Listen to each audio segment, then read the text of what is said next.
Today's episode is brought to you by Sincerely Shalia, my very own greeting card line, written and designed by me for real love and real life. Whether you need the perfect card to celebrate love, apologize, or say what's on your heart, Sincerely Shalia has you covered. So skip the generic and say it your way.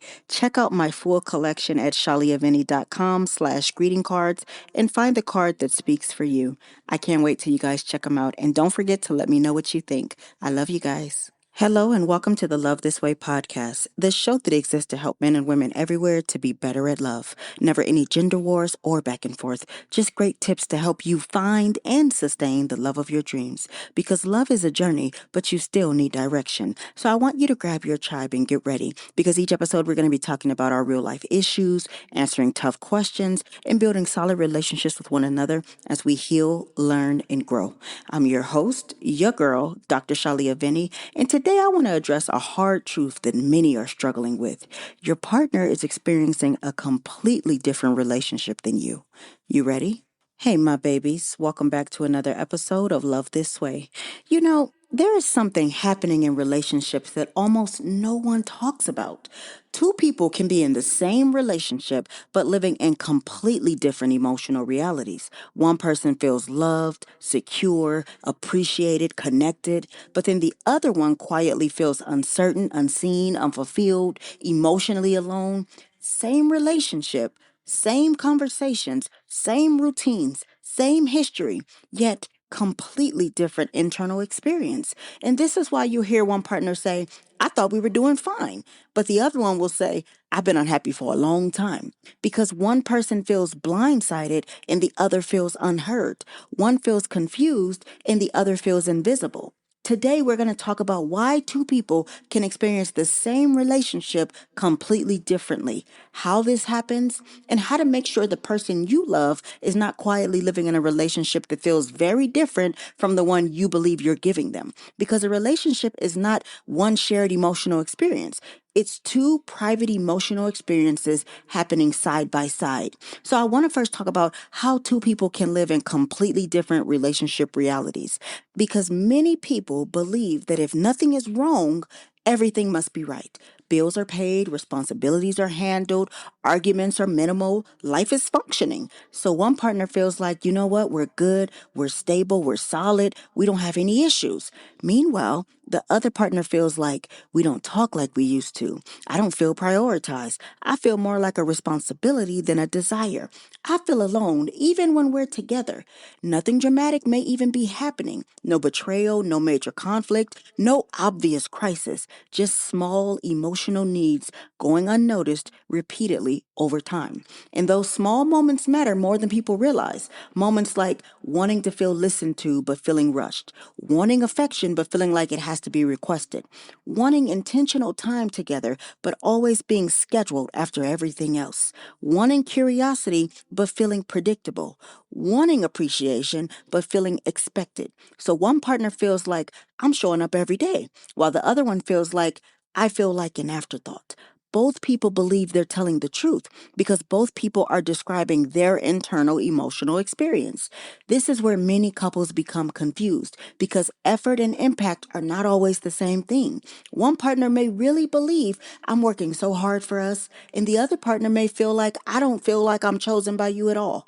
One partner may really believe I provide stability, but then the other one might really feel like I miss feeling wanted.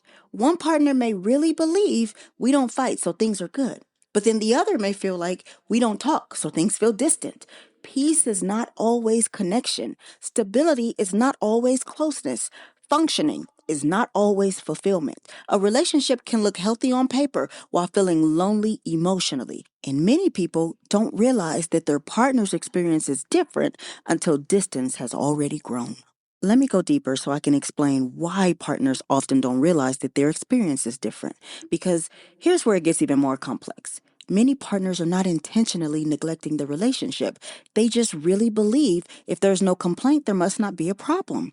But not everyone voices dissatisfaction immediately. Some people adjust quietly. They hope things are going to improve naturally. They minimize their needs. They tell themselves that they're expecting too much. They might be thinking it's not a big deal, or I don't want to create conflict. I don't want to seem ungrateful. maybe this is just how relationships evolve. So instead of expressing what they feel, they slowly stop expecting it. They stop asking for quality time. They stop asking for deeper conversations. They stop asking for romance. They stop asking for emotional presence. And then eventually, they stop feeling hopeful that anything is going to change. Meanwhile, the other partner may feel completely unaware of this shift because, from their perspective, nothing dramatic happened. Everything appears steady, but emotional disconnection rarely happens suddenly. It usually develops quietly through small moments of feeling unseen that slowly accumulate. This is why partners are often shocked when they hear, "I don't feel close to you anymore," because they were present physically, but emotionally, the relationship may have been asking for something more specific. Sometimes one partner defines love as responsibility, loyalty, providing, consistency, but the other partner defines love as attention, curiosity, affection, engagement, intentional effort. Both people believe they're loving well, but they are speaking completely different emotional languages. You can be giving what you believe is love while your partner is still hungry for the kind of love that feels personal to them. Love is not only about effort, it's about whether the effort is felt. And when partners don't regularly check whether love is being experienced, two different relationship realities quietly begin forming. Hey, friend. If you're tired of those generic, impersonal greeting cards, I've got you covered. Sincerely Shalia is my very own greeting card line, written and designed by me to help you say what's really on your heart. Whether it's love, apologies, or just because, these cards speak for you. Skip the cookie cutter messages and send something real. Check out my collection at shaliavinny.com/greeting cards and find your perfect card today. Babes, alignment requires intention. So I want to give you 5 ways that couples can begin closing the gap between effort and emotional experience in hopes that this will save relationships. Number 1, you need to ask, how does this relationship feel to you lately? Not, are we good? But how have you been feeling in the relationship recently? Do you feel close to me? Is there anything you miss that we used to do? Create space for honesty without defensiveness. Sometimes one conversation can reveal what months of assumptions have hidden. Number 2, learn what makes your partner feel chosen. People love differently. Some feel chosen through time, through affection, through words, through effort, through attentiveness. Instead of assuming what love feels like to them, ask them, what makes you feel most loved by me? What makes you feel important to me? Clarity prevents misalignment, guys. Number 3, don't confuse routine with connection. Sharing space is not the same thing as sharing emotional presence. Living life together is not the same thing as experiencing each other deeply. Intentionally create moments where the relationship is the focus, not just the environment you both exist in. Number 4, pay attention to small emotional signals. Disconnection often shows up real subtle before it becomes obvious. Less enthusiasm, less curiosity, less playfulness, less sharing, less warmth. Small changes often signal emotional needs that have not been expressed yet. You have to notice early and then respond gently. And last but not least, number 5, you have to make your partner feel wanted, not just included. Being part of someone's life feels different than being desired in someone's life. People want to feel chosen intentionally, valued personally, appreciated specifically, not assumed, not tolerated, not simply accommodated, chosen consistently.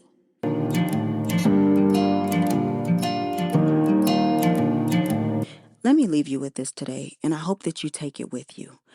A relationship does not always fail only when love disappears. Sometimes it struggles when love is present but not experienced the same by both people. Two people can sleep in the same bed, share the same home, build the same life, and still quietly wonder, do they feel as close to me as I feel to them? Do they experience this relationship the way I think they do? Love is not only about what you give, it's about what the other person actually feels. Because intention does not always translate automatically. Effort does not always register emotionally. Presence does not always equal connection. And the most dangerous assumption that couples make is, if I feel good about us, they must feel good about us too. Never assume alignment. Create it. Never assume closeness. Build it. Never assume your partner feels love the way that you intend to love them. Make sure they actually experience it, because the strongest relationships are not the ones where love simply exists. They're the ones where both people can honestly say, this relationship feels good to me too. Not just stable, not just committed, not just functioning, good. And when both people feel that, love stops feeling uncertain and starts feeling shared. Now, if you need more help, you can always go to shaliavinny.com, book a one-on-one or a couple session with me, and we'll work this out together. I'm rooting for you always. I love you guys. I'm going to see you on the next episode, okay? Today's show is brought to you by Sincerely Shalia, my greeting card line. Please rate the show on your favorite streaming platform, share it with one person who you think needs to hear it, and then ask them to do the same. Remember, good, better, best. Don't you ever let it rest. To your good is better, and your better is best. Until next time, your friend, motivator, and relationship strategist, Dr. Shalia. Bye.